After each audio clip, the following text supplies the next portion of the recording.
Are you familiar with the monkey's paw? For those of you who aren't, the monkey's paw is an ancient artifact capable of bestowing upon its owner 5 wishes, but the monkey's paw requires very specific wording or else the wish could be misinterpreted, and the user gets something they don't want instead. Cut to me playing Resident Evil Remake. I'm really enjoying myself, so I hold up my monkey's paw and wish. I wish there was a remake of my favourite Resident Evil game. Well, it took the paw over 2 decades, but my wish was granted. 2016, Capcom announces that they're finally working on a remake for Resident Evil 2, a game fans have been clamouring for since the first remake was released. 3 years later and it's finally released, and going by fan and critic opinions, was able to live up to the hype. But for me, it wasn't able to wow me the same way Remake did, and the more I played it, the more worried I got that all this could be leading to a remake of my favourite Resident Evil game, Resident Evil 3 Nemesis.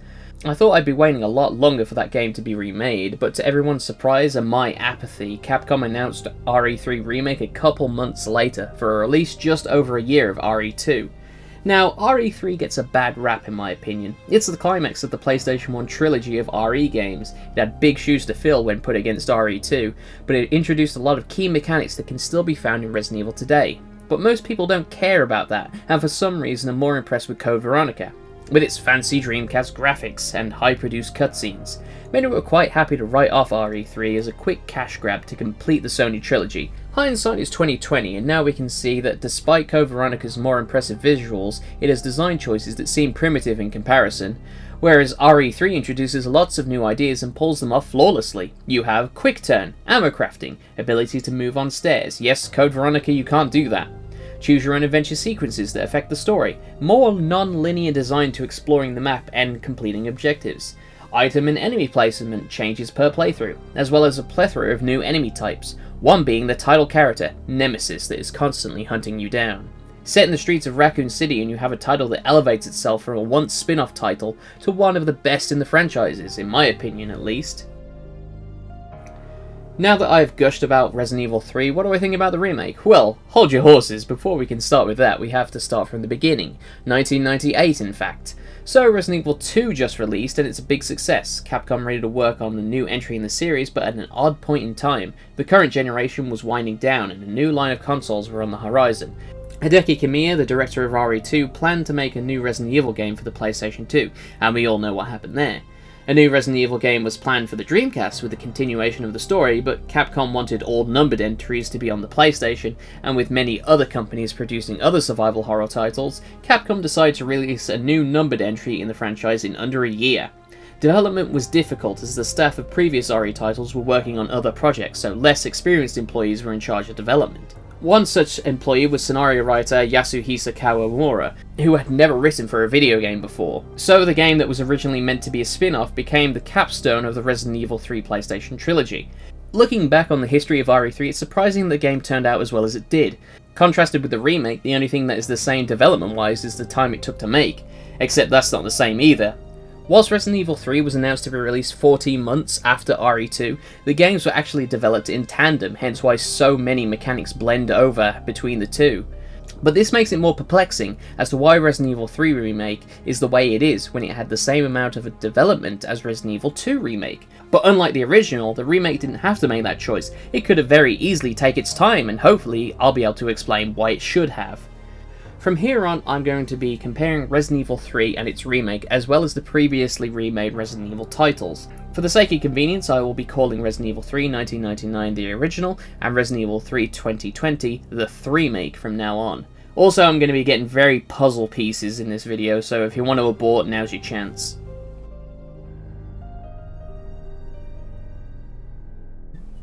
Before the game was even released, I had problems with Jill's redesign. Regardless of your opinions on the original design, you have to admit that it is iconic as it's appeared in multiple games in the future.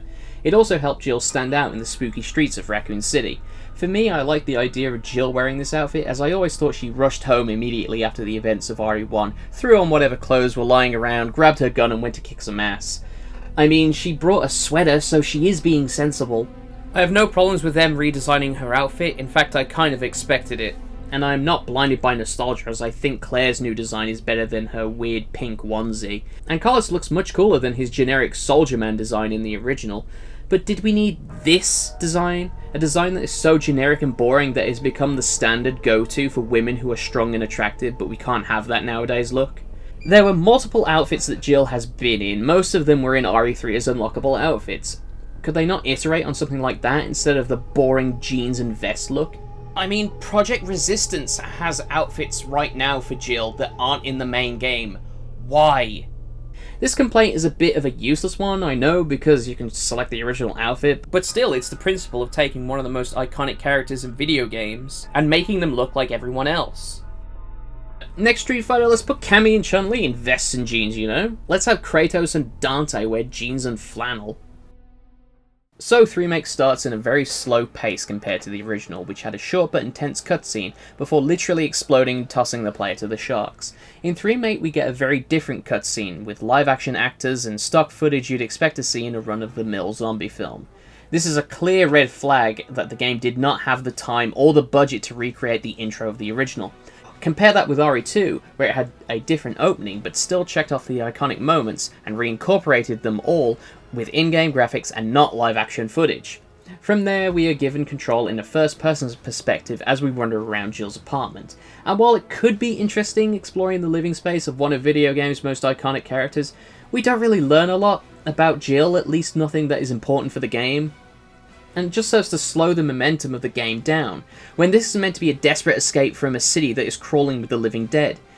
And when going for multiple playthroughs, I don't really want to replay these segments over and over. Remember how the first game starts?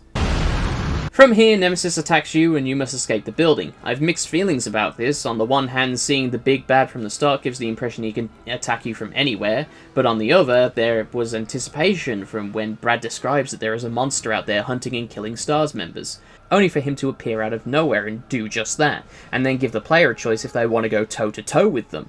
Instead, you are forced to run from Nemesis in a set piece that looks like it was ripped right out of RE6, QTEs and all.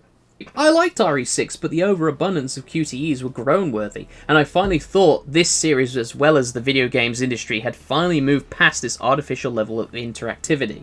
Speaking of video game tropes that need to fuck right off, after escaping a burning building and Nemesis, and by escaping I mean walking out of the building, we are now doing the tired section where you are forced to walk while characters talk to one another. And this is the worst time, surely!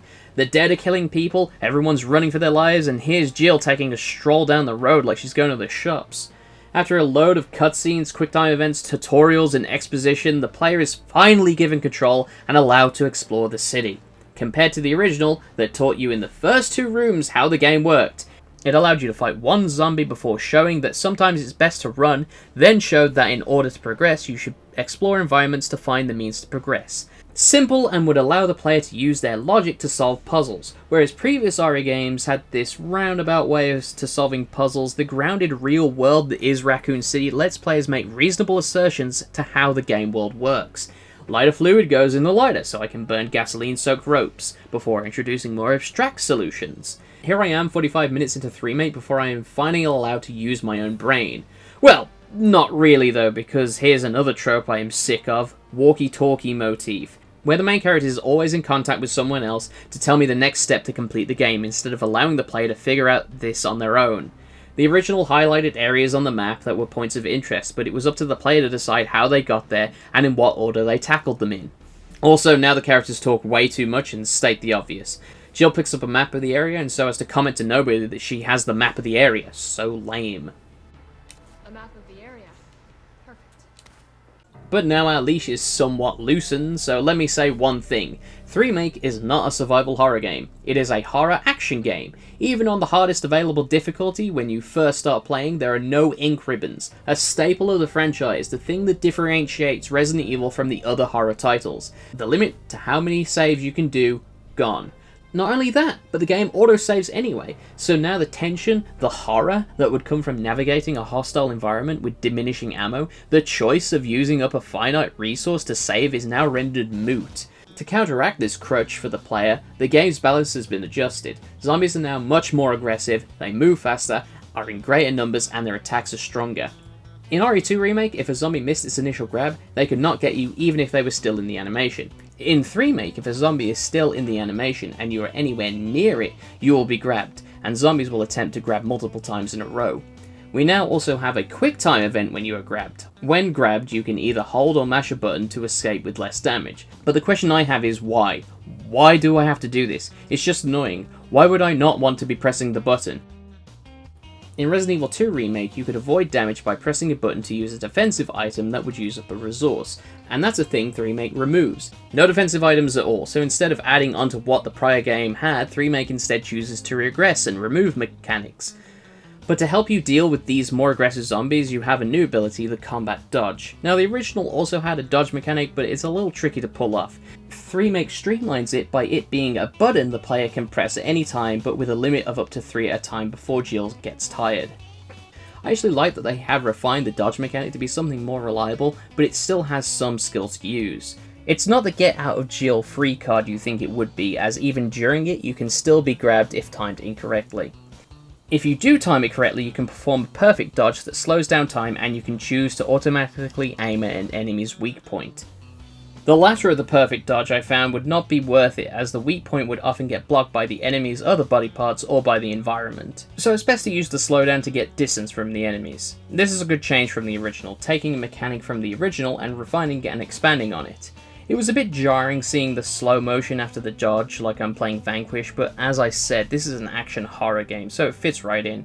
I'm really happy and impressed with the streets of Raccoon City. They look absolutely great. In the original, Raccoon City was nothing but a few alleys and streets filled with enemies. The only buildings enterable were ones that had plot progression. In 3 Remake there are a lot of more optional areas to explore, and if paying attention you can spot some familiar locations from the original. Content density is what I always bang on about, and this is a good example of it.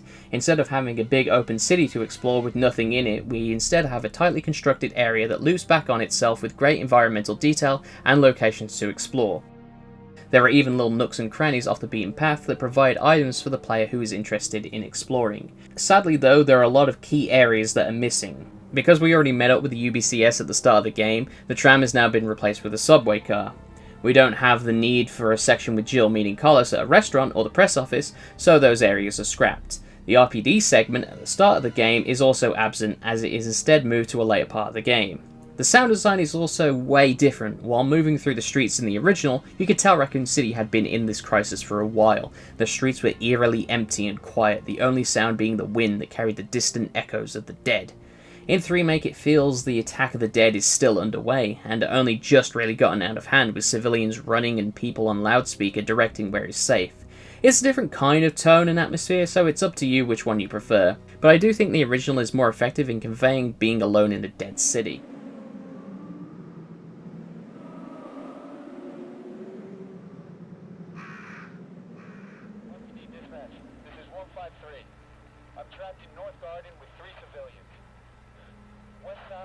Cafeteria, back of the kitchen.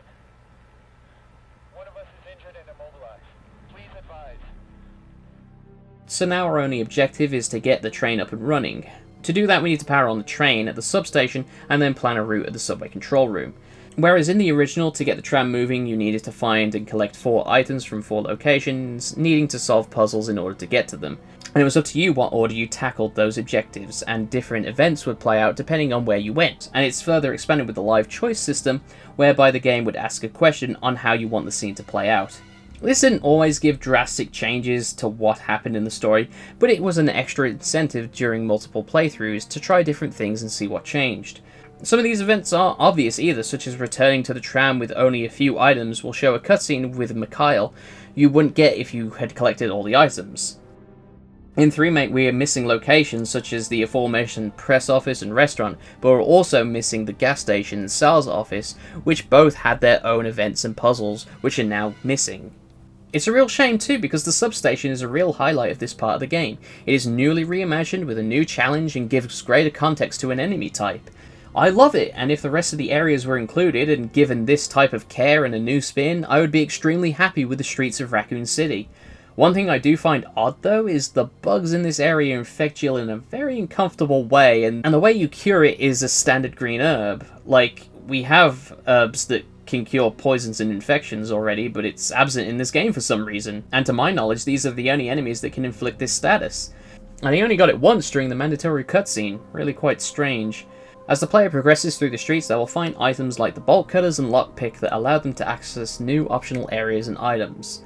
I like this feature too. A pet peeve of mine with RE games is when they introduce a key item that is single use and often used for a short time before being discarded.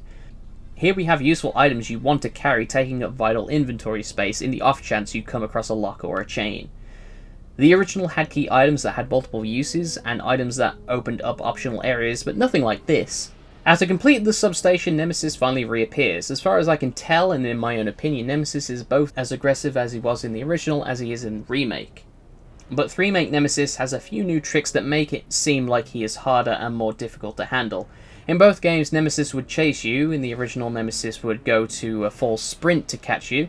But because that game is made up of lots of connecting areas and not an open district, Remake Nemesis has to incorporate a few new and old tricks to catch you. He has his tentacle arm, which is used later in a boss fight in the original. He can jump and land in front of you, and he is much faster. In the original, Nemesis would follow you through areas, but only after the door was off screen, so you had a good head start while he was catching up. Remake Nemesis is relentless, and I found myself dying quite a lot to him. He is much more of a threat than Mr. X was in Resident Evil 2 because he is much more aggressive, is always on your tail, and by defeating him, gives the player rewards. In the original, you encounter Nemesis often in story segments or just out and about, but you could always fight him to have him stop chasing you for a significant portion of the game. You can also down Nemesis in Remake, but not for an extended period of time before he gets back up and kills you. This, however, makes Nemesis much easier to beat in Remake. In the original, you needed a lot of skill and a lot of ammo to take down Nemesis even once, and even if you downed him, he would be back up for a second win before going down finally. When down, Nemesis will drop an item that can range from new guns or a carrying case for first aid sprays. It was really rewarding to take him on, and if you had enough skill necessary if you wanted the best gear. In Remake, you do get items when dropping Nemesis, and I was really surprised when that happened, as Mr. X offered no incentive for downing him. However, the rewards vary from new weapon parts to a couple shotgun shells. Also, killing him is a simple task. A single grenade thrown from a safe room is all it takes. Nemesis also makes fewer appearances in Remake, only showing up at this time and whenever the game decides to have a boss fight. This was disappointing, as in the original, Nemesis was all over the place and it helped bring to life his one-track mind to kill all STARS members. Nothing could stop him, he was relentless, he was your Nemesis, and so beating him by the end of the game really felt like you beat the unbeatable. In Remake, I feel like he is really underutilized, only making an appearance walking around in the city segment and then just turning up during boss fights and set pieces. One quick thing to mention while we are still here is that I don't like how every main character in RE has a real dirty mouth. I'm no prude and will swear like a sailor, but curse words always seemed out of place to me in this franchise at least. Granted, it's been toned down from Resident Evil 2 Remake, where every character would swear if they missed a shot or something, but it still makes me feel that the game that's trying to seem more adult ends up looking more childish by having characters swear all the time. Resident Evil has always felt like a classy franchise with gothic environments, and even if this is a more action-heavy title, RE4 and RE6 were action-based but had no swearing, or at least very little, so that in those games, when characters did swear, it was more impactful. I know it's an odd gripe and maybe only one that is unique to me, but it still bothers me. One final thing before we leave the streets of Raccoon City, while I was disappointed that a lot of puzzles were removed, I did appreciate the reintroduction of the gems. These items in the original allowed you to progress the story. Now in Remake, they are optional collectibles that, when all found, offer the player rewards. I do miss the puzzles that are missing from the start of the game, but taking an existing item and reworking it in a way that makes more sense I can appreciate. So that's the streets done, mostly. We'll come back for a short set piece and chase to the subway, but for the most part it is completed. And for this section of the game, it is hit and miss. The area is greatly expanded on from the original, with side areas to explore and cool unique moments depending on where you go, to having the environmental hazards the original had. But on the flip side, it removed a lot of content that I enjoyed, so I can't say this section is a total success of recreating the original. We now enter a new location of the game, the sewers, so the team can reuse the assets that were in RE2 Remake. It's a short, more confined space that serves as a break to the big, open, explorable Raccoon City streets. Its inclusion pacing-wise works similar to the clock tower in the original, but we'll get to the clock tower later. While we are here, I'd like to mention the music that has come back, thankfully. Resident Evil 2 Remake used music sparingly. It did serve to make the police station more eerie and quiet, but it also meant that when in a safe room, the safe room music would play softly for a bit before fading out. In the remake, the music is back and includes remade tracks of the classic OST, and the save room music is back and doesn't fade out, so I really appreciate it. In cases where the typewriter is in the open, the save music doesn't kick in until you use it. Down here in the sewers we'll encounter one of the many new enemy types, the Gammas. The original had an abundance of enemy types, and the remake does its best to include as many as possible. The Gammas here are completely reimagined from their original design, which I'm all for. It gives them a more distinct role in the world as opposed to just being some frog-like hunters locked in a basement of a hospital. They also seem to have combined with the Gravedigger with its large mouth. And now they have a new move that is a gruesome one-hit kill that reminds me of all the horribly erotic deaths Lara succumbs to in the Tomb Raider reboot. I like to clarify I don't find them erotic, but someone has definitely jacked off to them. However, because now the defensive items are no longer here, they have a one-hit kill move that can feel cheap. Resident Evil 2 Remake had one-hit kill grabs as well, but if you had a defensive item you could escape. Other enemies that are included are the new models for the zombies. Resident Evil 2 Remake had very limited heads and bodies for the zombies, so after a while you would see the same zombies wandering around different areas. They didn't have to make new ones, but I appreciate the effort to diversify enemies. The Drain Demos and Brain Suckers seem to be combined and given their own area, which I'm fine with, although I would have liked them to be two separate enemies, maybe one of them being a mini-boss after activating all the breakers. Zombie dogs return, but only because they appeared in Resident Evil 2 Remake, as enemies like the giant spiders and leeches are absent. Not sure where I would have included the spiders in the game though, as the environments that they appear in have been cut. Instead we get a return of the Lickers, which I appreciate their inclusion, even though they're absent in the original, as well as the pale zombies from the Ghost Survivor of Resident Evil 2 Remake, and new Nemesis infected zombies. I have a feeling a lot of the enemies in the original were taken from older games to build the enemy variety, and so they have done the same with Remake. However, the original had unique zombies that I found iconic, but they don't seem to have been remade in Remake. Misty's back, so why not have the loved characters such as Busty Female Zombie? Another missing enemy, or boss rather, is the Gravedigger, and apart from Nemesis, is the only other boss in the original. Which was something I found disappointing, as I would love for the original to have more bosses. But instead in Remake he is removed with no replacement. Which is a shame, as the Gravedigger boss occurs in the first appearance of a graveyard in Resident Evil, and the boss fight could definitely have been improved. Also introduced in the sewers is the grenade launcher and an opportunity to talk about crafted ammo. In the original, crafted ammo was a newly introduced feature. It allowed players the choice as to what type of ammo the player wanted to make, with various combinations to make different ammo. In fact, with just 2 types of ammo, 3 if we include A and B combination, the player can craft every ammo in the game. Not only that, but depending on how much of a type of ammo is crafted, or how much gunpowder is used, will yield different amounts of ammo, culminating in more powerful ammo. You can even mix gunpowder on top of grenade rounds to get different grenades. Remake uses a different version from the one seen in Resident Evil 2 Remake. You now have 2 different gunpowders, one for the standard guns and gunpowder for the grenade launcher, and the 2 separate kinds can't be mixed. I find this to be a much less elegant solution. You also need at least 2 types of gunpowder to make one ammo batch, meaning if you pick up an odd number of gunpowder or a kind you don't need, it will just be sitting in your item box lonely and not being useful. Sure, you can mix and make ammo on the fly now instead of needing the original's ammo crafting item, but the ammo crafting item allowed you to mix single types of gunpowder more easily and efficiently, and gunpowder was often found in or near rooms with the item boxes. If I walk into a room in the original and find gunpowder B, I'm happy because I know I can craft shotgun ammo from it. If I find a single high power gunpowder in Remake, it's useless to me unless I have another gunpowder to combine it with. After leaving the sewers, we are ambushed by Nemesis, and like the intro, we have a set PC escape section which bores me to no end. There are no items to collect, no chance to get caught by Nemesis, and before the boss there is a save point and item box which kills the momentum. This scene just gets in the way, and I'd rather it wasn't here. A fix would be to have a save point and item box before the ladder, and then have Nemesis grab you and throw you into an arena, and then introduce the flamethrower. The boss fight with Nemesis here is the equivalent to the Clock Tower Nemesis encounter in his second form.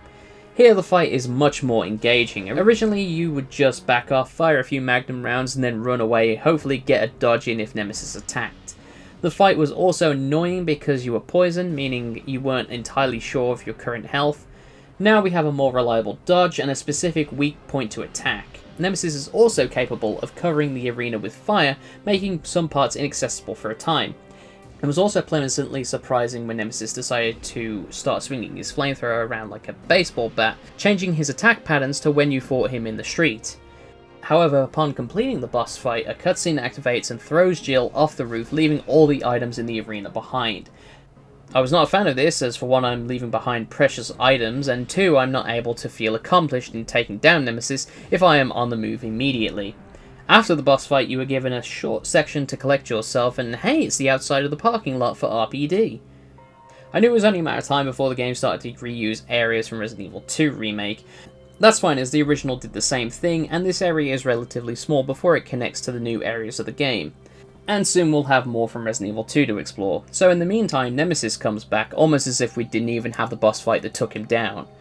He pulls out his recognisable rocket launcher, and a less irksome chase set piece occurs. The new rocket launcher is handled really well. You get notified when it's locked onto you, and it fires just enough for it to be both a threat and not overwhelming. I did attempt to shoot the rockets out of the air like in the original, but I'm bad at aiming and the dodge suffices enough. After meeting up with Carlos, we escape Nemesis and are on to the next area of the game. But before we do, I'd like to talk about the characters a little bit more and how they work in the story. Everyone here is much more fleshed out. Jill and the UBCS members are all given more screen time, but not in a way I found long in the mouth. Jill has now a lot more time to trust Carlos. In the original, she comments they work for Umbrella before dropping it and helping them escape the town. In the remake, she only helps them as there are civilians on the train she must fix before becoming more trusting of Carlos and being worried for his safety as she pulls away from the station. The original, however, allowed for different story beats and character development to happen depending on what choices you made, some having a clear romantic flair to them, whereas now the plot is always the same. Carlos is given more things to do, and I enjoyed his quips about the absurdity of the logic that puzzles used in the RE universe. I do miss his accent though. Other members of the UBCS are given a lot more characterization as well. Mikhail, who spent a lot of his time injured on the train before sacrificing himself, is given more to work with. He seems like a nice guy now who's genuinely concerned about the safety of the civilians and wanting to get a vaccine. This makes his death more meaningful as we get to know him a lot more closely compared to the original. Nikolai, on the other hand, is a little more of a mixed bag. You are better able to dislike the character and get a better feel for his motivation, but I think the key with Nikolai in the beginning of the original is you were unsure of his true motives. Sure, he was doing evil things, but was he doing them for the right reasons? In 3 Remake, he is unabashedly evil, almost like he's enjoying it, and I think the other UBCS members probably would have gotten rid of him if they felt that he was going to compromise the mission. Mikhail even suggests that he sabotaged a mission that got him injured. It just makes the UBCS look more incompetent when they couldn't tell this guy was going to betray them before it was too late. In the original, it's him, Carlos, and an injured Mikhail, so he could get away with more things. In 3 Remake, it's Nikolai against an injured but still standing Mikhail, Carlos, and Tyrell. Who? Yes, Tyrell, a character that only appears in one cutscene alive in the original, is now a full-fledged character with a name and everything. He's good with computers. He doesn't do a whole lot outside of cutscenes and is really only here to give Carlos his Ace Rimmer what a guy moments. But hey, it's more characterization he got in the original. Hell, a nameless UBCS member found dead in the clock tower got more character development. So it was bound to happen, the return to the RPD. Well, technically it's not a return, as this is the first time the characters have been here in the timeline. In the original, the RPD was the first location Jill explored and was used to get the lockpick to open other areas, as well as be the introduction to Nemesis. You explored a very small section of RPD and can be done in a couple minutes. In 3 Remake, Carlos is the one exploring the RPD. You only go to the west wing, up to the 2nd floor, and a lot of the rooms are locked to you. But it's a straightforward section that I don't mind the inclusion of, especially in terms of reusing the areas from Resident Evil 2 Remake. My eyes did roll when I saw how certain events would happen in Resident Evil 2, such as the placement of these zombies.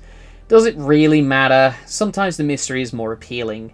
But explaining the way the showers got exploded, as well as fighting zombie Brad in the courtyard, were fun.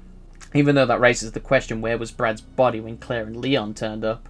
One thing I was disappointed about was this steel grate. I was hoping for another area in 3 Remake that you get to explore and subsequently close this shutter behind you, but unfortunately not. I was also hoping that the safe in this office didn't have the file explaining the code, and that only people that remembered the code from Resident Evil 2 could open it. I mean, everyone's going to look it up online anyway, so what's the problem? We later pick back up with Jill, and hey, look, it's the clock tower! Can't wait to go explore that clock tower, right, Capcom? Well, surprise! It's another Nemesis fight. Nemesis now mutated much further to a form that wasn't in the original game. You fight in the Clock Tower Courtyard, which is where you fought Nemesis, second form in the original, but the layout is much different, just being a single fountain in the middle of a circular area. Nemesis now looking like T-Rex from Monster Hunter, even having a roar as well. Should have slotted it earplugs 5, Jill. I'd actually be fine with this reuse of assets if we get this version of Nemesis as a hunt-in world. The fight is actually really straightforward, if you remember to bring the newly introduced ammo type. Before you get to this area, you find a mine ammo type for your grenade launcher, removing the mine thrower from the original, which I'm fine with instead of making more guns for you to carry around, just a new ammo type. What is the problem though, is that when I get a new ammo, I tend to put it away until I need it, especially new fancy ammo that can't be crafted. That meant when I came into this boss I had no way of completing it, as I didn't have the gun or ammo, and because of a checkpoint triggering just as the boss fight starts, I had to reload a save. A short inconvenience as you trip over save points in this game, but it does show how little thought went into the game. Imagine in Resident Evil 2 if you could only beat Burke in first form if you had the shotgun with you. It'd be a pretty glaring fault, and so I have to keep remake to the same standard. I didn't have much difficulty with Nemesis after having the mine rounds though, making this for me the easiest Nemesis encounter. Now that we have finally taken care of Nemesis, we can finally explore the clock tower, right? Well, no. Unfortunately, the clock tower has been cut, which I think is a real shame. In the original, the clock tower served as a nice breather from all the street exploration. It was a more confined area that was meant to evoke the feeling of the previous RE titles with its more obtuse puzzles and confined spaces. Removing it gives the pacing a major hit, as we are moving from combat session to combat session like the devs were afraid people were going to get bored. But normies are going to get bored regardless, the trophy percentage is proof of that. And Resident Evil 2 showed that people can handle more quiet puzzle sections that aren't going at 100 miles an hour. You can still have the Nemesis fight, just have Jill be infected and explore the clock tower with her slowly feeling the effects, solving puzzles that ring the tower bell before collapsing. That would have given Carlos a reason to investigate the clock tower and finding a sick Jill. You could have populated it with just zombies, or maybe even a few lickers, but not many, as to keep the intent of the area being a more relaxed area for the player to navigate, rather than bust through guns blazing. You could have brought back the evolved lickers, seems like it would be a pretty easy thing to do as someone who has no experience with game development. Anyway, so we have lined up with the events of the original. We're in the hospital as Carlos and Jill's infected and we need to save her. Except Jill's chilling out in the lobby of the hospital now because the whole section of the game was cut, but let's not get bogged down with nitpicking, okay? The hospital is actually a really well-designed location. In the original, the hospital was given 3 floors, but they were each fairly small and ended in dead ends. In remake, the hospital has multiple floors, but the areas loop back around, and you can even open up shortcuts Dark Souls style, because Dark Souls invented shortcuts. This is what I expected from the remake. Instead of cutting entire areas, reworking the areas from the original and expanding on them. It even includes some of the same puzzles, like the voice recognition door, which Carlos comments on. No voice match found. Voice match? What kind of sci-fi bullshit is this? That's the main objective here, instead of finding the components of the vaccine and mixing them. As we explore the hospital, we are introduced to another enemy type, the Hunter Betas. Hunters have always been a tough enemy in the RE games, even if they do get shafted for lickers most of the time. In remake, the Hunters are badass. I liked how they introduced them with a callback cutscene to the original Resident Evil. Their new design is pretty sick. I can see why before Hunters would usually get second billing to lickers, because most of the time they look like big dumb lizards, so their updated look is a positive change. And these things are bad news. There's a total of 4 of them in the area, and after fighting my first one, I wanted nothing to do with them. They dodge bullets and can kill you with one hit, which has always been the case, but only when you're in caution. That felt a little cheap to me, but Carlos has this cool punch he can use that replaces Jill's dodge. It's a neat way to differentiate the two's playstyles, and I would like to have seen the 2 characters had more gameplay differences. In the original, Carlos is the only one strong enough to push this bell, so it'd be nice if they expanded on differences like that. I think he has more health. Also, while you're at it, why not give Carlos his own campaign? I mean, he's got more sections than he did in the original, so why not flesh out his storyline, what he was doing in Resident Evil 3 while Jill was off doing her own thing? You could have Carlos's journey from RPD to the clock tower to find Jill. You could show what he was doing when he was at the Hive 3. And while you're at it, add all the other sections that you cut from the game. The finale of Carlos's hospital section has him facing off against a horde of zombies. Not a fan of this section really, as it's not really as well implemented as the standoff in RE4, or RE5 for that matter. You're confined to a small space, and the only thing that's here to help you is the electricity traps, whereas in RE4 you had Lewis and the bigger area, in RE5 you also had a partner, as well as being able to blockade the windows and doors before moving out into a bigger area. I would have much preferred if Carlos had his own boss to fight instead of this section. Jill also can explore the hospital, but the only thing of note that happens is picking up items that Carlos couldn't get to or access. The final section of the game is the Hive 2, which replaces the Dead Factory setting. Also, the park is cut, by the way. And again, I wish they kept the Dead Factory instead. The Dead Factory was a cool, interesting place, the area where Umbrella dumped all their dead specimens so they could destroy all the evidence. A lot of the older Resident Evil 2 enemies appear as corpses. There are Ivies and Tyrants just lying around dead. Instead, we have an area that is just using the assets from RE2's Hive, so it looks like a fan level. And I found the warehouse section where you need to find 4 fuses to be really boring. The area felt really haphazardly laid out, and honestly felt like padding. Another enemy is introduced here, which are the Paleheads from Resident Evil 2's challenge campaigns. I liked finding out about these new enemies' origins in files you can find, but again I think if this area resembled Dead Factory more than another Hive, they would have felt more realised in the world. I like they were a byproduct of trying to melt down unsuccessful bioproducts, which created a more resistant monster that couldn't be killed by conventional weapons. By the way, there are 2 Hives now. It's totally not something Capcom pulled out their ass like there are 2 Death Stars or something. And this Hive's apparent goal is to create countermeasures and vaccines for the viruses that Hive 1 are making without their knowledge, so they can explain why no one mentions a second Hive because it's a secret. I mean, didn't the first Hive have the ability to create countermeasures for their bioweapon with the whole killing Plant 47 thing? Whatever, if I keep picking out plot holes, we'll be here all day. Next up is the second boss fight with Nemesis Stage 2, which remakes the boss in the acid room in the original. With that boss you had a time limit on top of fighting Nemesis, and you could use valves to release acid around the area to beat him if you didn't have enough ammo. The remake boss you use electrical generators shooting the big buttons like it's a Crash Bandicoot game, and occasionally a few zombies will wander into the area. Carlos arrives at about the midpoint to tell you which generator he's hiding behind, so you don't have to think or keep track of the boss, just wait until Carlos tells you which one to shoot. Which I guess combines mechanics from the original's first Stage 2 Nemesis boss at the clock tower where Carlos helped out if you used the brakes in the tram. It's in this boss fight that I learned how overpowered the grenade launcher is, as every ammo type is able to stun lock Nemesis. Another one of my favourite things is when Nemesis performs a grab and mauls the shit out of Jill before throwing her away. Caution. The Hunter Gammas do more damage than that. So you beat Nemesis and he gets drowned in a pool of disinfectant, and I thought this was going to be it, just a confrontation with Nikolai for our final boss. Because I thought creating and animating a big mutated Nemesis to fight in an interesting area would have been too much work for one encounter. But I got really excited when I read a file that mentioned the rail cannon, and it's called the Finger. You give Nemesis the Finger. It's great! The arena looks a little plain, and the railgun itself, while I think it's cool that Jill wields it as a weapon, is very futuristic for 1998. I remember the look of the original railgun. It was in this rundown warehouse like it was forgotten and cobbled together from assortments of tech. Thing looked like a jet engine, where this looks like a space gun. You know, like Star Trek, where it's all chrome and lens flares for some reason, even though it's the past. The fight with the Beta Chaos is pretty simple on paper. Pop all the bubbles to down him and plug in one of the 3 batteries before continuing.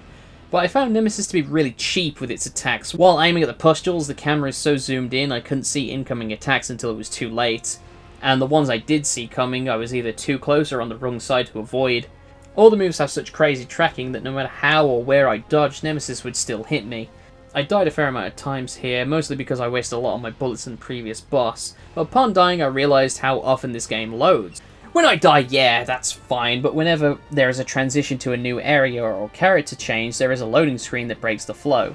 I think Resident Evil 2 Remake only had one when you were on your way to the Hive. The first Hive. Hive 1. I was really impressed how in Resident Evil 2 Remake you could walk from one area all the way to the other with no loading screens. Hell, even the original didn't have loading screens, and if it did, it hid them a lot better. Once you get the final hit, the last thing you do is a quick time event to kill the boss.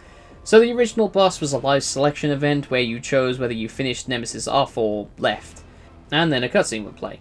In the remake, it's basically a cutscene with 2 buttons, but it's removed the choice of the scene. How about instead, after firing the railgun to supposedly kill Nemesis, Jill puts the railgun back, and the player can choose whether to pick it back up and fire again, or leave via an alternate path. Maybe have Nemesis slightly breathing so the player knows that they haven't finished the job. After this, you make your way to the roof, bada bing, bada boom, Call of Duty cutscene, and we are out, and we are also done with RE3. Oh, what's that? Am I missing something? Project what now? Look, I don't count it as a mode for Resident Evil 3, it's a separate option on my dashboard and not selectable in the RE3 menu. So be glad that's the case, because I would be docking points from 3make if it were included, as I would much have preferred the resources from this free-to-play lootbox fest be spent on making RE3 the best game it can be. But if you want my thoughts, here they are. The game is still installing after I've installed it, it takes way too long to find a match, even after completing the tutorial I have no idea what I'm doing and the overseer is constantly throwing enemies at me, and the hosts leave often so I can't complete a game. Resident Evil 2 Remake had some cool extras to play after beating the campaign. A second run with another character, 4th Survivor, Tofu Survivor with multiple characters, and then post-launch we got the Ghost Survivor challenges and new costumes. Capcom better not spend their time developing new content for the multiplayer mode, that will be dead within a month instead of making stuff for Resident Evil 3. Mercenaries mode isn't even included anymore. The shop system would be much more bearable to complete if instead of doing challenges you blasted through rounds of mercenaries. Instead, the game wants me to farm kills with different weapons in the main campaign. So go ahead and load up a save where you have the Magnum and keep killing the same enemies over and over and reloading the save over and over until you've killed 80 enemies. Before I even played the game, I had an idea for an ending paragraph where I would say, Resident Evil 3 Remake is a poor remake of Resident Evil 3 Nemesis, but a good sequel to Resident Evil 2 Remake. But now I'm not so sure. With Resident Evil 2 Remake, I felt compelled to replay it immediately after I beat it, and I will happily have another playthrough whenever I'm bored. But 3 Remake, I have no real drive to replay it anytime soon, and it's the lack of care that was put into it. With Resident Evil 2 Remake, I could feel the devs knew they couldn't mess this up, as it had been anticipated for so long. 3 Remake, however, was going to be a redo of the black sheep of the franchise, so they probably felt they could phone it in a bit. The original had a whole lot of small features that added into a larger package, with its single campaign that was endlessly replayable with its branching story and randomized items and enemies, with an extra mode to boot. With 3 Remake, we get a short campaign that has nothing else to offer after its initial experience. And that's it now, isn't it? This will now and forever be the remake of the third Resident Evil game. And when I say that out loud, I'm not pleased at all with the final product. If you want a die-hard fan of this specific game, then you'll probably have a fun evening with the game before putting it back on the shelf for a while. But for me, it will stay there for me to take glances at and imagine what could have been. And now you all know how it feels, don't you? Resident Evil 4 is the next in line for reconditioning, and you're all worried as fuck now, huh? Why are you all so worried? Wasn't Resident Evil 2 Remake and Resident Evil 3 Remake great games? Now when it's one of your favourite games on the chopping block, now it's a problem? Fuck you! In fact, here's a list of my demands for RE4 Remaster, and I hope they all come true. Castle segment will be cut, Ashley will be in a vest and jeans, Dr. Salvador will be like Mr. X in Nemesis, El Gigante will be a set piece, Lewis will no longer have his accent, no attaché case, Giant Salamander boss cut, Leon will swear every 30 seconds, Ashley will act like Ellie from The Last of Us gameplay-wise, no island section, instead it will be the Hive 3, you somehow end up going back to the RPD, no mercenaries, no assignment Ada, no separate ways, 1.5 hours long.